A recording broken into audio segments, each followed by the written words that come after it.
Morning student. Integration of substitution में आपको बता रही थी, मैंने आपको 7.2 के कुछ क्वेश्चन भी बताए, कुछ क्या बहुत सारे क्वेश्चन बताए, क्योंकि उस एक्सरसाइज में क्वेश्चन बहुत सारे दे रखे हैं। अब मैं उसके आगे के क्वेश्चंस बता रही हूँ। क्वेश्चन देखिए, क्वेश्चन नंबर 15 तक मैं बता चुकी थी, 6 से लेकर 15 तक मैं आपको बता चुकी हूँ। आगे मैं क्वेश्चन में 16 से लेकर 31 तक आपको बता रही हूँ। अब देखिए क्वेश्चन नंबर 16 में क्या दे रखा हुआ है, सब्स्टिट्यूशन है, इजीली है। तो क्वेश्चन नंबर 16 में e की पावर 2x प्लस 3 dx का फॉर्म है। 2x प्लस 3 को मैंने t सब्स्टिट्यूट किया है, कितना हो गया 2, x का तो 1 हो जाएगा, dx इक्वल टू dt हो गया। तो dx की वैल्यू निकली है dt बाय 2, मतलब 1/2 कॉमन e की पावर t dt। e की पावर t का इंटीग्रेशन कितना होता है, e की पावर t ही होगा प्लस c, तो 1/2 e की power 2x plus 3 plus constant, ये आपका आंसर हो गया है। क्वेश्चन नंबर 16 आपका सॉल्व हो गया है। अब क्वेश्चन नंबर 18 देखो, e की power tan inverse x upon 1 plus x square dx। tan inverse x को मैंने t सब्स्टिट्यूट किया, मीन्स इसका डिफरेंशिएशन होता है 1 upon 1 plus x square dx equal to dt होता है। तो ये हो गया e की power t dt, means e की power t plus c e की power tan inverse x plus constant के फॉर्म को रिप्रेजेंट करेगा। ये आपका क्वेश्चन नंबर क्या हो गया, 16 और 18 सॉल्व हो गया है। क्वेश्चन नंबर 19 देखिए, 19 का फॉर्म क्या है, e की power 2x minus 1 upon e की पावर 2x प्लस 1 dx का फॉर्म है। मीन्स ये वैल्यू का अरेंजमेंट कितना होगा, e की power x minus 1 upon e की पावर x प्लस 1 dx। ये सम अलग हटके है, क्योंकि इसके आगे वाला 20 इजीली आप नीचे टी पुट करोगे, ऊपर dt आ जाएगा, कोई प्रॉब्लम का फॉर्म नहीं दे रखा हुआ है। पर इस फॉर्म के क्वेश्चन में क्या अरेंजमेंट है, e की पावर x। अब क्योंकि इसको टी पुट करते तो ऊपर का dt तो आता ही नहीं है, तो अरेंजमेंट का फॉर्म क्या रिप्रेजेंट कर रखा है, इसको लिखा e की पावर x अपॉन e की power minus x minus 1, e की power x into 1 upon e की power minus x plus 1 dx का फॉर्म बन गया। मतलब आपके पास अरेंजमेंट की वैल्यू कितनी हो गई है, e की पावर x तो एज इट इज लिखा, इसको लिखा 1 अपॉन e की पावर माइनस x, तो ये फॉर्म बन गया है e की पावर x माइनस e की power minus x upon e की पावर x प्लस e की पावर माइनस x dx। एक बार फिर समझा रही हूँ, अच्छे से देख लीजिए। e की पावर 2x को लिखा e की पावर x, e की पावर x, एक e की पावर x को लिखा है 1 अपॉन e की पावर माइनस x, नीचे भी वही लिखा है। एलसीएम ले लिया तो e की पावर माइनस x दोनों फॉर्म से कैंसल हो जाएगा, ये आपका अरेंजमेंट हो गया है। अब e की पावर x, e की पावर माइनस x को t पुट करा, e की पावर x माइनस e की power minus x dx equal to कितना हो गया है dt। ये पूरा फॉर्म हो गया है dt का, मतलब dt अपॉन t हो गया है, मीन्स इसका इंटीग्रेशन कितना हो जाएगा, log t प्लस c हो गया। तो log e की पावर x प्लस e की power minus x plus c, ये आपका फाइनल आंसर हो गया है। ये क्वेश्चन अलग हटके हैं और यही क्वेश्चन आपके पास यदि आते हैं तो 2 मार्क्स के क्वेश्चन में आते हैं, क्योंकि जहां पर आपको सब्स्टिट्यूट करने में थोड़ी सी प्रॉब्लम आए या आपको करते नहीं आते हैं, वैसे क्वेश्चन आप 2 मार्क्स में देख सकते हैं। जो तो इजीली है कि भाई दिख ही रहा है कि 10 पुट करा, ये वैल्यू अरेंजमेंट में आ गई, पर इस टाइप के क्वेश्चन में आपको ध्यान रखना। 19 क्वेश्चन इस टाइप का था और 20 तो इजीली था, नीचे का टी पुट करोगे ना dt आपका इजीली आ जाएगा, इसलिए कोई प्रॉब्लम क्रिएट नहीं होगी। तो ये हो गया आपका क्वेश्चन नंबर 19 अच्छे से करना आप लोग, क्योंकि ऐसे क्वेश्चन एग्जाम में पूछे जाते हैं। अब देखिए नेक्स्ट क्वेश्चन का फॉर्म आपके पास दे रखा है 21। अब 21 क्वेश्चन क्या दे रखा है, 21 में है सेक स्क्वायर 2x माइनस 3 का फॉर्म दे रखा है। अब ऐसे फॉर्म में सब्स्टिट्यूशन क्या होता है, ये तो हो गया है sec square 2x minus 3 dx। तो 2x माइनस 3 को मैंने t पुट किया, 2 dx इक्वल टू कितना हो गया dt हो गया, dx इक्वल टू ये हो जाएगा dt बाय 2, मतलब 1/2 सेक स्क्वायर t dt हो गया। 1/2 सेक स्क्वायर का होता है tan t प्लस c हो गया, ठीक है। 1/2 tan की वैल्यू तो रख दी, tan तो एज इट इज है, t की वैल्यू रखी 2x माइनस 3 प्लस c, ये आपका क्वेश्चन नंबर 21 हो गया, इसमें कोई प्रॉब्लम नहीं है, इजीली क्वेश्चन है। क्वेश्चन नंबर 23 है sine inverse x upon under root 1 minus x square dx। ये भी सिंपल है। साइन इनवर्स x को मैंने t पुट करा, इसका डिफरेंशिएशन होता है 1 upon under root 1 minus x square dx equal to dt हो गया। मतलब ये हो गया t dt, इसका integration t square by 2 plus c हो गया 1/2 साइन इनवर्स x का होल स्क्वायर प्लस c, है ना। Simple question. क्वेश्चन नंबर 21 भी सिंपल था, 23 भी सिंपल था। मतलब सारे ही क्वेश्चन ऐसे नहीं है कि जिसमें आपको ज्यादा माइंड लगाना है। एक दो क्वेश्चन आपको हर एक्सरसाइज में ऐसे मिलेंगे जहां आपको थोड़े से माइंड का इस्तेमाल करना पड़ेगा, जब आप इजीली इसको क्या कर सकते हो, सॉल्व कर सकते हो। अब नेक्स्ट क्वेश्चन देखिए। नेक्स्ट क्वेश्चन क्या है, 25th क्वेश्चन दे रखा है। अब 25th क्वेश्चन में क्या क्या वैल्यू दे रखी है, ये है 1 अपॉन कॉस स्क्वायर एक्स है। क्वेश्चन नंबर 25th में क्या दे रखा है, 1 upon cos square x 1 minus tan x का होल स्क्वायर dx। ये भी डायरेक्ट नहीं होगा, क्योंकि 1 प्लस tan को मैं t सब्सटीट्यूट करती हूँ तो इसका डिफरेंशिएशन क्या होता है, माइनस का सेक स्क्वायर एक्स होता है, इसलिए ये भी पॉसिबल नहीं है। तो इसको ध्यान रखिए, 1 अपॉन कॉस स्क्वायर एक्स कितना होता है, ये होता है sec square x dx upon 1 minus tan x का होल स्क्वायर होगा। 1 माइनस tan एक्स को मैंने t पुट करा, माइनस का sec square x dx equal to dt हो गया। ये हो गया sec square x dx equal to minus का dt हो जाएगा। मतलब माइनस का dt अपॉन t स्क्वायर हो जाएगा। ठीक है, तो माइनस t की पावर -2 dt, इसका इंटीग्रेशन करोगे माइनस t की पावर -2 प्लस 1 अपॉन -2 प्लस 1, तो ये हो गया माइनस t की पावर -1 अपॉन -1 प्लस c। ये माइनस से माइनस कैंसिल हो गया, तो वैल्यू का अरेंजमेंट कितना हो गया, 1 अपॉन t और c हो गया। 1 अपॉन t की वैल्यू क्या पुट करोगे, 1 माइनस tan x पुट करोगे और प्लस का कितना हो गया है, c का पार्ट अरेंज हो गया है। ये आपका हो गया है क्वेश्चन नंबर 25। कोई टफ नहीं था, फॉर्म इजी था, बस वैल्यू आपको याद रखना है। अब क्वेश्चन नंबर 27 देखो, अंडर रूट साइन 2x, ये हो गया cos 2x dx। अब चाहो तो तुम कहो तो इसमें दोनों में से किसी एक को सब्स्टिट्यूट कर सकते हैं, पर हमें रूट हटाना है तो हम रूट वाली वैल्यू को सब्स्टिट्यूट करेंगे। हमने क्या करा, साइन 2x को t पुट करा, ये हो गया cos 2x, 2x का 2 dx इक्वल टू dt हो जाएगा।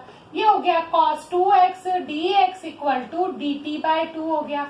मतलब 1/2 ये हो जाएगी रूट t dt की वैल्यू हो जाएगी।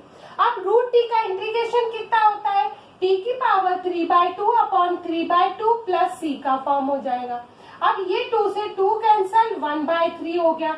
t की वैल्यू पुट करेंगे साइन 2x की होल पावर 3/2 प्लस c। ये आपका क्वेश्चन नंबर 27 हो गया। देख लीजिए, क्वेश्चन नंबर 25 हो या 27 हो या 19 हो, आपको क्वेश्चन ऐसे टफ तो नहीं है, पर हाँ सुटेबल सब्स्टिट्यूशन करोगे तो आप इजीली इसको क्या कर सकते हो, सॉल्व कर सकते हो। तो ये आपके कितने क्वेश्चन हो गए, 27 तक के मैंने पूरे क्वेश्चंस आपको बता दी। ये हटा भी देती हूँ कि 27 तक के क्वेश्चन कंप्लीट हो गए हैं। ठीक, अब आपके पास क्वेश्चन क्या दे रखे हैं, 2 क्वेश्चन और बताती हूँ अभी। क्वेश्चन नंबर सबसे फर्स्ट बताया मैंने 29। अब 29 देखकर आपको क्या लगता है कि इसमें हम क्या सब्स्टिट्यूट करेंगे कि हमारा इजीली इसमें सॉल्व हो जाए वैल्यू। देखो 29 की वैल्यू में आप क्या सब्स्टिट्यूट करना चाहोगे, एक तो दे रखा है कॉट और एक कितना दे रखा है, लॉग साइन एक्स दे रखा हुआ है। ऐसे काम में हम सब्स्टिट्यूट करते हैं लॉग साइन एक्स। अब क्यों करते हैं इसका रीजन भी देखना। इसको सब्स्टिट्यूट किया लॉग साइन एक्स को t, लॉग का 1 अपॉन साइन एक्स, साइन एक्स का कितना होता है cos x dx equal to dt हो गया। मतलब कॉस अपॉन साइन तो हो गया, cot x dx equal to dt हो गया। तो ये तो हो गया आपके पास dt और ये कितना हो जाएगा t dt।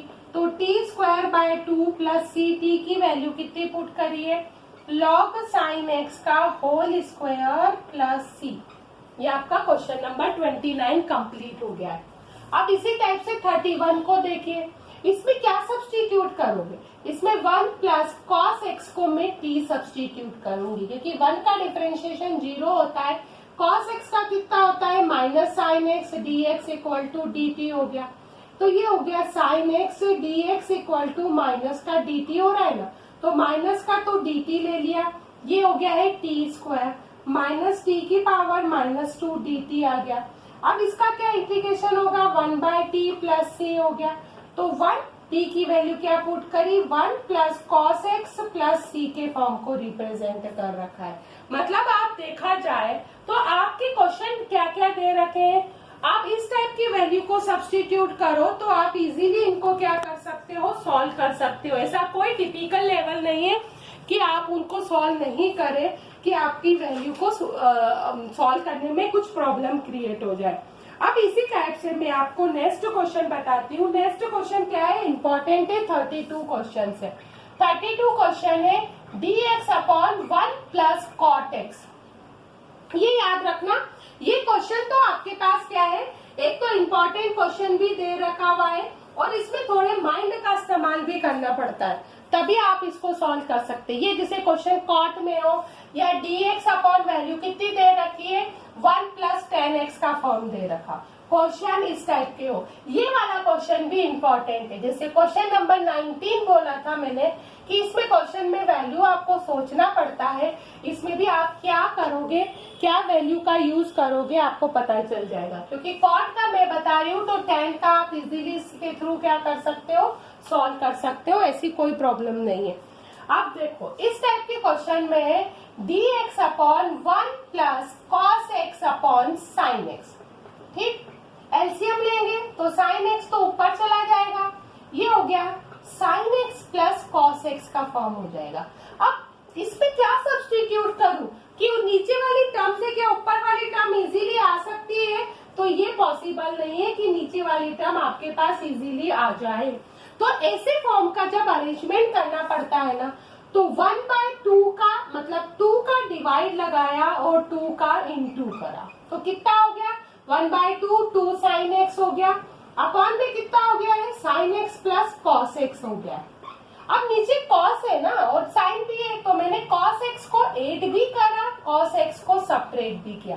क्वेश्चन अच्छे से देख लेना, dx upon 1 plus cot x है, कॉट को लिखा कॉस अपॉन साइन, एलसीएम ले लिया, साइन को ऊपर शिफ्ट कर दिया, 2 का इंटू किया, 2 का डिवाइड लगाया, कॉस एक्स को ऐड किया, कॉस एक्स को सब्ट्रैक्ट किया। यदि ये 10 में होता तो ऊपर साइन क्या जाती, वैल्यू कॉस जाती ना, फिर वही 2 का इंटू 2 का डिवाइड, फिर उसके बाद आप क्या करते हैं, साइन ऐड करते हैं और साइन सब्ट्रैक्ट करते हैं।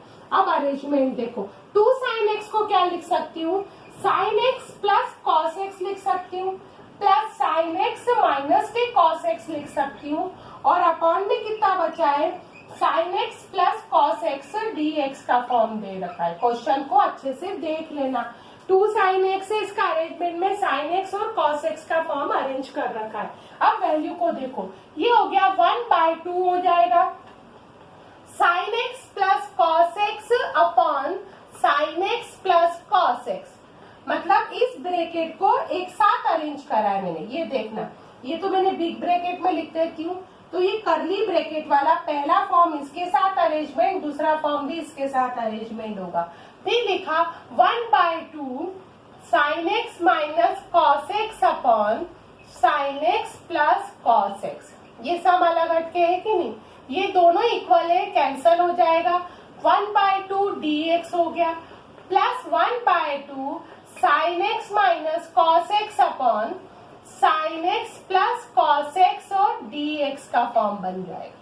ठीक है, अब इसमें sine x plus cos x को मैंने t पुट करा है, साइन का डिफरेंशिएशन कितना होता है, कॉस एक्स, और कॉस एक्स का माइनस साइन एक्स होता है, dx इक्वल टू कितना हो गया dt हो गया। ओवरऑल इन दोनों में से मैंने माइनस को कॉमन निकाला, तो कितना बचा sine x minus cos x dx equal to dt। ठीक है, तो sine x minus cos x, ठीक, dx इक्वल टू कितना हो गया माइनस का dt हो गया। वैल्यू कितनी बची 1/2 dx बच रही है, ये बच रहा है माइनस का 1/2 dt बाय t बच रही है। तो 1/2 x हो गया 1/2 log t हो गया प्लस c के फॉर्म को रिप्रेजेंट करेगा। 1/2 x 1/2 log t की वैल्यू क्या पुट करोगे, sin x plus cos x plus constant. Question समझ में आ गया। क्वेश्चन में cot को लिखा cos अपॉन sin की कैटेगरी, फिर उसके बाद 2 का इंटू किया, 2 का डिवाइड लगाया, cos x 8 किया, cos x सब्ट्रैक्ट किया, प्लस को एक साथ अरेंज किया, तो ये अलग अलग करने के बाद डिफरेंट किया, तो ये sin x plus cos x दोनों कैंसिल हो गया, ये वाला फॉर्म आपका अरेंजमेंट में आ जाएगा। फिर आपने sin x plus cos x को t पुट करा, तो इसका डिफरेंशिएशन आपके पास क्या अरेंज हो गया है, ये हो जाएगा sin x minus cos x dx equal to minus dt के पार्ट को अरेंज हो गया है। फिर उसके बाद आपके पास क्या वैल्यू आ गई है, ये log t हो जाएगा, फिर आपने यहाँ की वैल्यू सब्स्टिट्यूट कर दी है। अब ये क्वेश्चन आपका 32 मैंने बताया, ये क्वेश्चन क्या है, इंपॉर्टेंट क्वेश्चन है। चाहे क्वेश्चन cot की जगह tan दे रखा हो, पर सॉल्व करने की मेथड क्या है, सेम है। अब इसके जो आगे के क्वेश्चन है मैं आपको नेक्स्ट वीडियो में बताऊंगी।